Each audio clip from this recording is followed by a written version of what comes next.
Assalamu alaikum jama'a, barkanmu da wannan lokaci. Yau zan nuna yadda zaka iya ƙara ma rubutun ka girma ta WhatsApp ko kuma ka rage shi. Ya danganta da yadda kake son shi. WhatsApp suna da wuri inda zaka je ka ƙara rubutu ko ka rage shi ko kuma ka bar shi matsakaici. Akwai babba, akwai matsakaici da kuma na ƙarshen su ƙarami. So a yau zan nuna yadda zaka je ka zaɓi duk kalar irin yadda rubutun ka kake so, ko babba ko matsakaici ko kuma karami. So amma kafin mu je a cikin shirin, idan wani zuwan ka na farko, muna so da karna na subscribe, like da share guri. Da farko mutum zai je ya nemo WhatsApp din shi. Idan ka je ka nemo WhatsApp din ka, yanzu misali ga nawa, zaka zo ana ka shigo WhatsApp naka, sai ka jira shi ya buɗe. Gashi nan sun rubuta okay, enter my phone to confirm. Gashi nan misali, gashi nan kana shigowa a wannan fuskar, zaka zo ana hannunka na dama, zaka taba wayannan maballan guda uku ga su anan.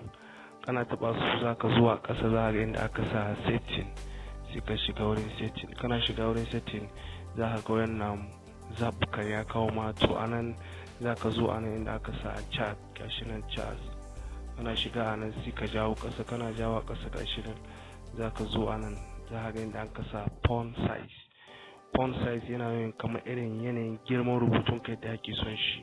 Misali idan kun kula, gashi nan small, medium da kuma large. Gashi nan duk da ake son shi. Yanzu misali gashi anan zan sa shi a wannan large. Yanzu misali bari mu koma can inda zan yi rubuta text. Yanzu misali gashi, anan misali gashi anan ne, yanzu gashi misali bari in sallama. Gashi nan ɗin kunkula, misali gashi anan ɗin kunkula, gashi nan ya ci da girma. Yanzu misali kuma bari in ce misali in koma can, sai in saka shi akan karamin size. Misali gashi sai in dawo ana wurin setting, sai zuwa nan in sa shi a medium. Bari in sa shi a medium ko kuma in sa shi small size.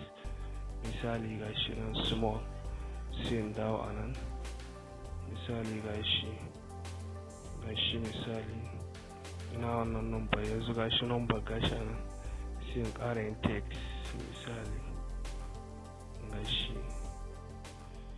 gashi so gashi nan in kun kula, gashi nan size din shi, gashi nan in kun kula, gashi nan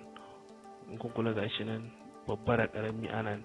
So anan ne gashi nan misali za ku gani, gashi nan babba da karami size din da ake so ka sa shi. Yanzu misali in kana chatting da mutum, zaka isa shi a babban size ko kuma a matsakaici ko kuma a karami. Karshen shirin mu ne kenan, mun gode, sai an jima. Ku ci gaba da subscribe da like.